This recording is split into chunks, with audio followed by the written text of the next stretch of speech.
Hello and welcome to this special broadcast, a special edition of Credible Talks. Today we have with us a special guest, Abhinav Kumar, CMO Global Markets, TCS. He's joining us from Brussels, and he's also the jury chair for Incredibles, the first of its kind award series that we are doing for influencers and their marketing campaigns in India. First of all, Abhinav, let me take this opportunity to thank you for taking out time for this conversation. Shuja, it's such a pleasure both to have this discussion with you and especially to take on this role of the jury chair for this inaugural edition of the Incredibles Award that CommsCredible is setting up.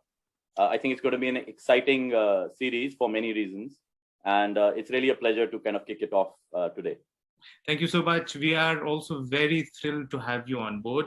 Let me begin by asking you, to be precise, about this industry in itself, this space that we are trying to recognize, the influencer and the marketing that happens here. How important and significant is this in this day and age of digital storytelling for brands? And what really is its scope in the near future? Yeah, I mean, if you look at the field of influencer marketing, its importance has only been growing over the past few years inside the profession of marketing. If you look at it in terms of marketing spends, which is one way to show where portfolios are being invested, just 5 years ago, influencer marketing globally, there was a spend of about $1.7 billion on it. This year, the estimate stands that it's almost going to be $14 billion, right? Which just shows you how exponentially this field is growing. It's not a surprising thing because, quite frankly, if you look at some of the other statistics on where people are spending their time, there's a lot of people are living their lives very digitally. On an average, anyone anywhere in the world is spending at least between 5 to 7 hours looking at some sort of a screen or the other. So in some way, spending time on the internet. Statistics show that last year was a landmark year. Last year, half of the globe's population became an active user of social media, right? So 3.8 billion people are spending time on social media. On an average, they're spending about 2.5 hours each on social media.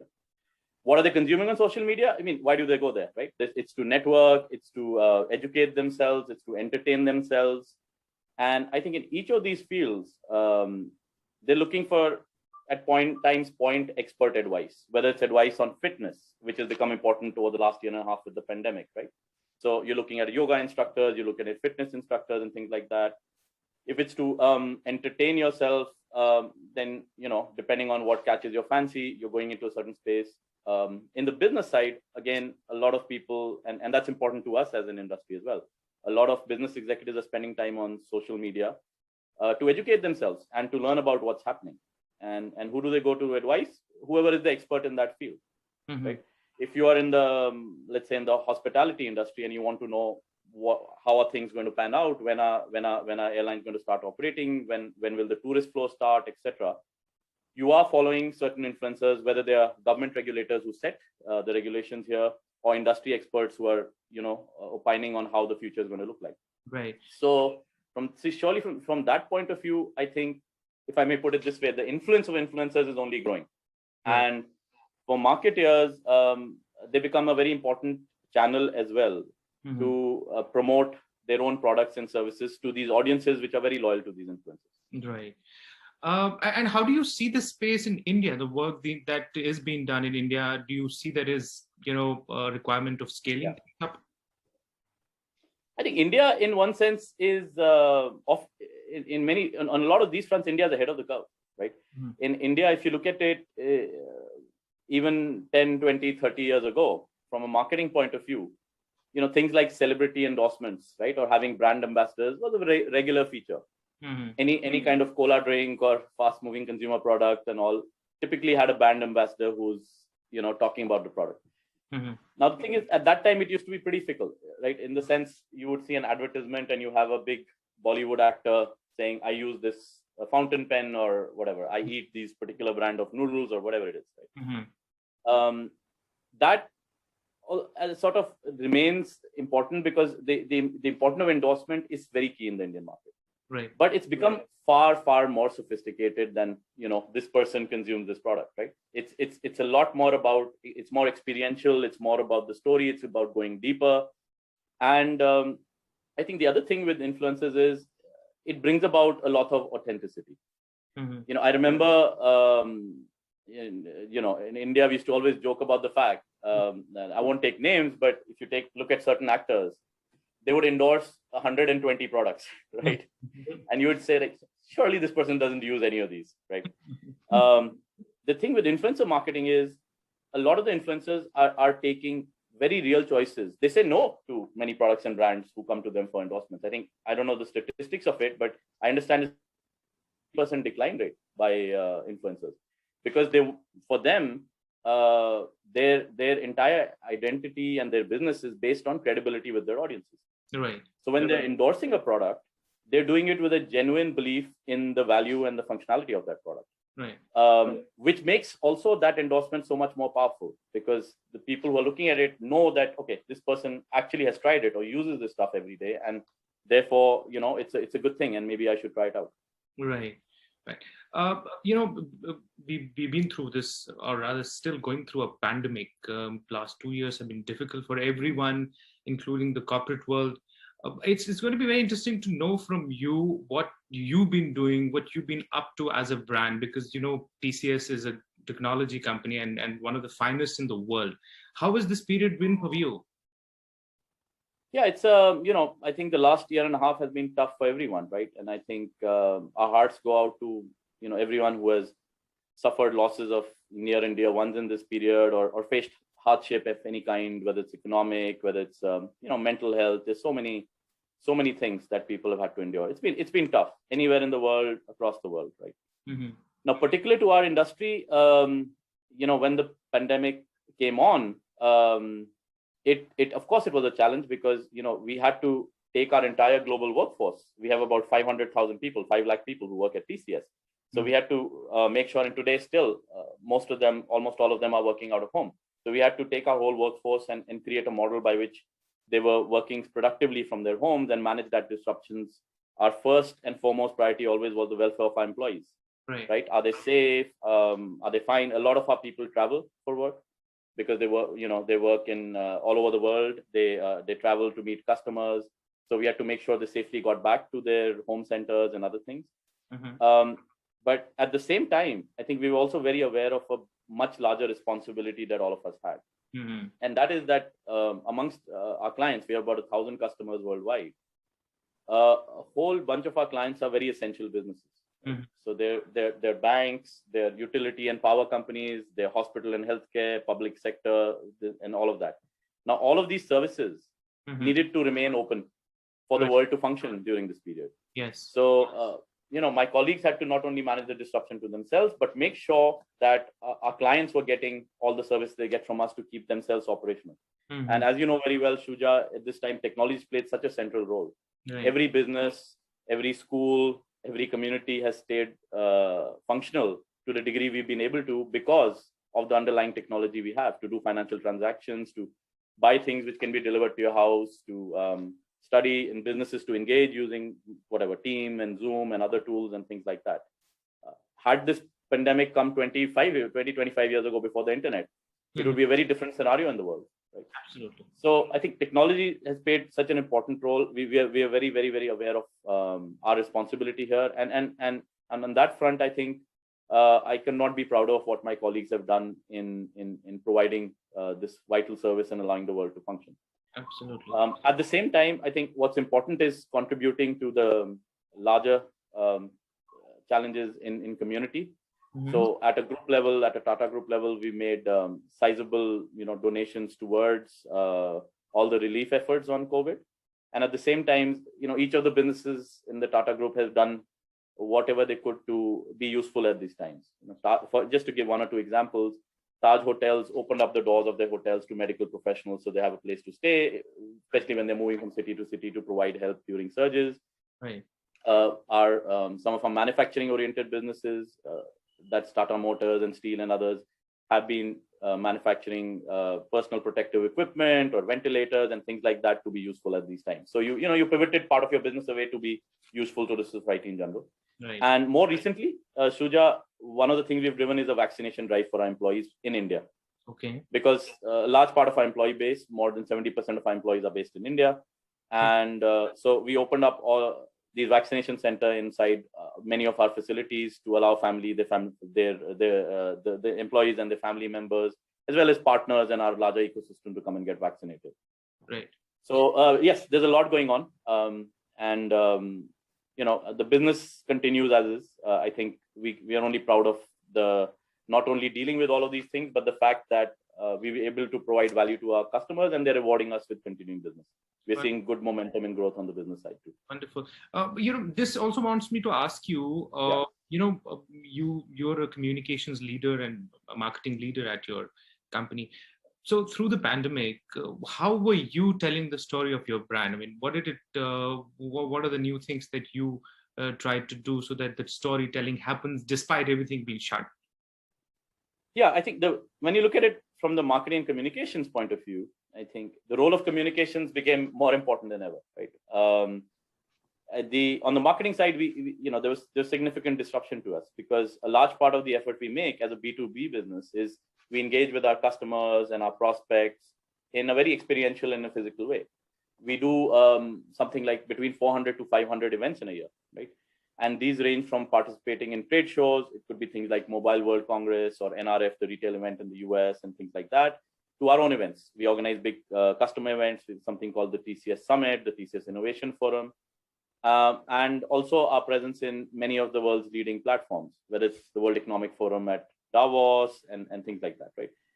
So all of those events were not physically possible over the last about a year and a half. Mm-hmm. Many of them took place in a digital way. So yes, I think we had to quickly pivot our entire effort. The priorities for us, of course, after the safety was looked after, was to keep engaged with our customers and our market and constantly look at providing value to them.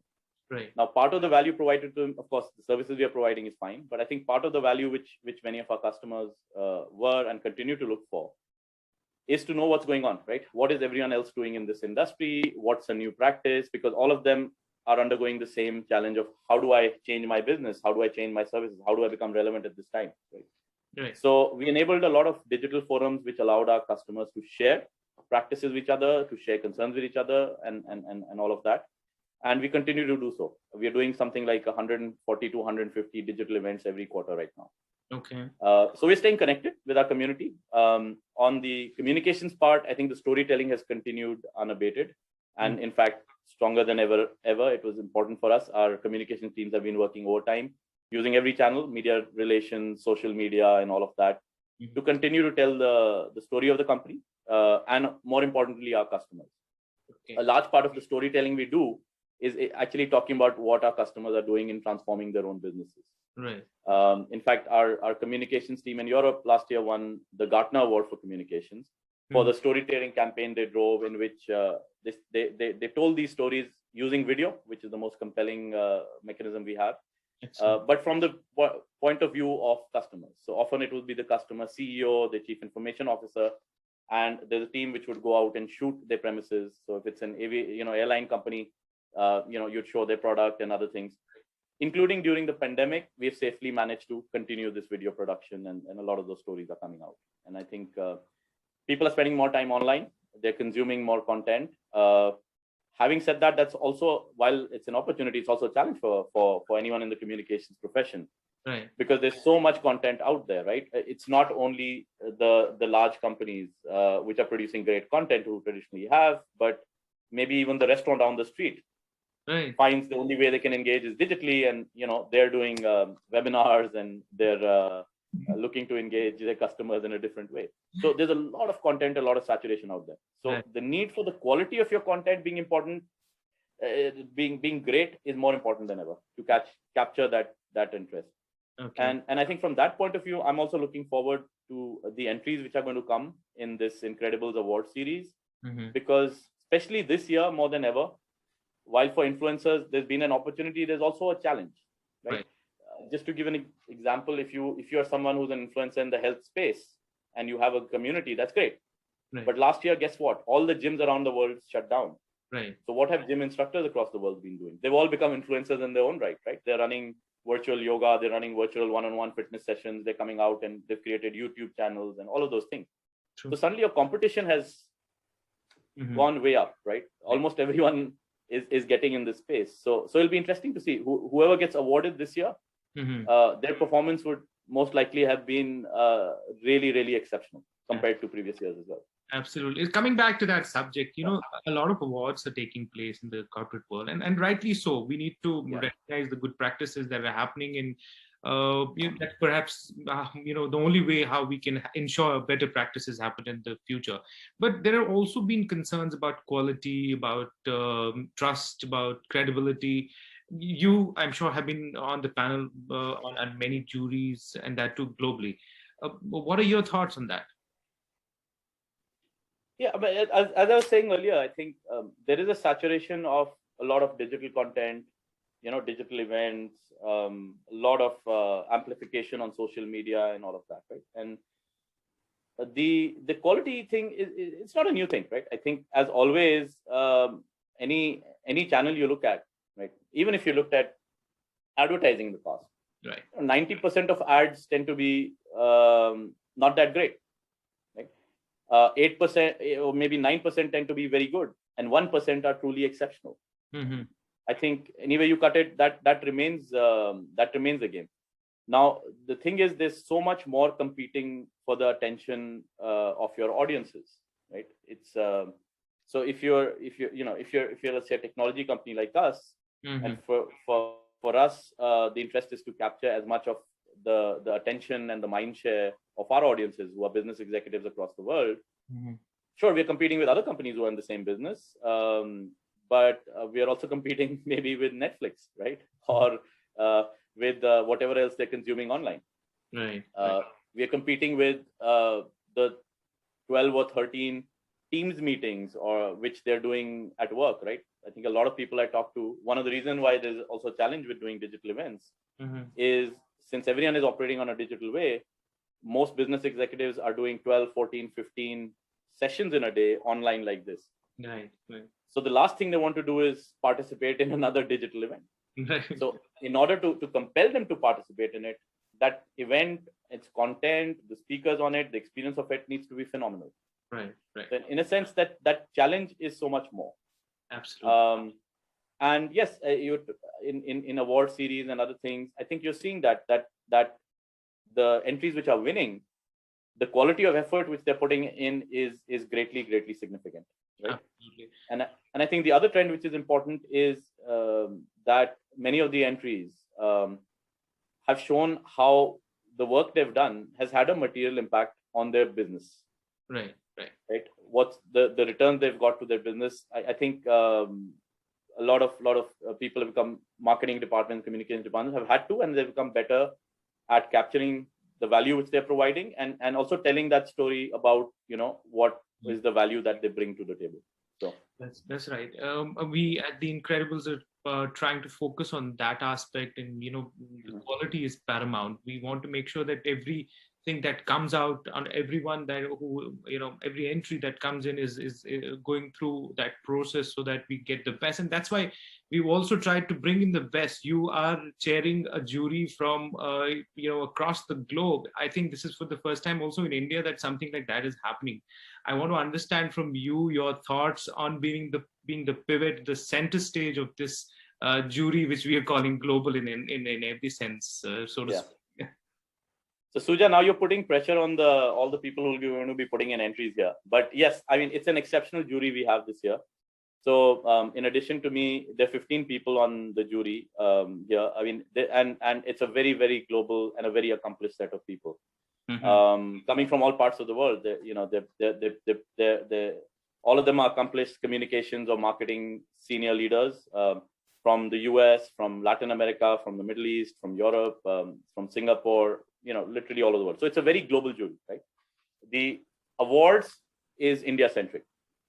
So I think while I think it's a great opportunity for many of the businesses in India to, take a visibility of the exceptional work which they're doing all across the world through this jury. But also at the same time, that they're competing with a global standard, because the people who are here in the jury operate in very sophisticated markets with very sophisticated marketing activities undergoing their own businesses, but also what they see in their ecosystem, right? So I think the quality standards of this jury is going to be extremely high, but that's only a good thing. I think when you raise the standards, you bring, all boats rise with the tide. Absolutely. So I'm looking forward to the discussions with this jury. I think the jury conversations themselves will be also very enriching. Mm-hmm. And I think one of the things we look to do, Shuja, with CommsCredible and this great jury is to not only judge the entries which come in and recognize places of excellence, but also provide feedback in some cases. Right, to all of those who put their time and effort in giving their entries on, what can they change or what can they do better. So, with the permission of the jury and taking their time on it, I think we'll look to make this a valuable process on and a two-way street. Right. Excellent. And finally, I would like to ask you, as as the chair of the jury and also part of it, what would be your expectations, so to speak, if you could, give us an outline for those particularly who are bringing in their entries for this competition? Sure. So listen, I think we've, if you look at the various categories which are available, we've looked to make there's great work being done on every part of the world, right? So there are about, I think about 19 different industry awards, because for each industry the scenario is different, and if you mix all the industries together, you often find that the work which is being done in the FMCG side tends to dominate versus some other, if you're in the engineering industry or something, it's very hard to compare it, right? Right. So there is an industry award at that level for each of the industries. There are channel awards for each channel, Twitter, YouTube, and all of that. So anyone who's exceptionally used the channel will be recognized on that front. And interestingly enough, there are also category awards for influencers this time, not just people who are running influencer marketing campaigns, but influencers. There's a Business Influencer of the Year award. There is a Sports and Fitness Influencer of the Year award. And there's a Cause-Based Influencer of the Year award and things like that, right? So in many ways, and this is the first of its kind in India. So I think in one sense, we hope that through this award series, it both creates recognition for people who are making great efforts, but then it also spurs a larger interest in this area and brings about a lot more sophistication, maturity, and attention to what is being done. You spoke about quality. When the best way to raise the quality on anything is to showcase the best efforts which are being made. Absolutely. Right. I mean, you see that in sports, we have the Olympics going on. Absolutely. What makes a sports person great? It's that desire to compete with the best in the world, right? Right. So while this series is for India and we're going to look at it, I think often in India, a lot of these fronts in communications, there's a lot of maturity in what happens in the Indian market, and I'm sure we're going to see qualities which are truly world class. Right. But this will also, I think, give an impetus to this growing industry to also learn from others. Right. So I do wish through CommsCredible and the ecosystem that we showcase the winning entries in a compelling way, so that others who are looking at doing things here get to learn from the very best, the actual incredibles of 2020 and 2021. Excellent. Thank you so much. We look forward to all the interactions and conversations with you, and also learn from them. There are exciting times ahead, and thanks again for agreeing to be part of this jury. Thank you so much for taking out time for this conversation today. Thank you. No, thank you. And I'm really looking forward to being a part of this. And I wish, firstly, we welcome everyone to showcase their work here. And I wish the best of luck to all the nominees also a big vote of thanks to already for the jury members for the very hard work they're going to be doing in the future. Thank you. Thank you, Shuja, and all the best for the series. Thanks.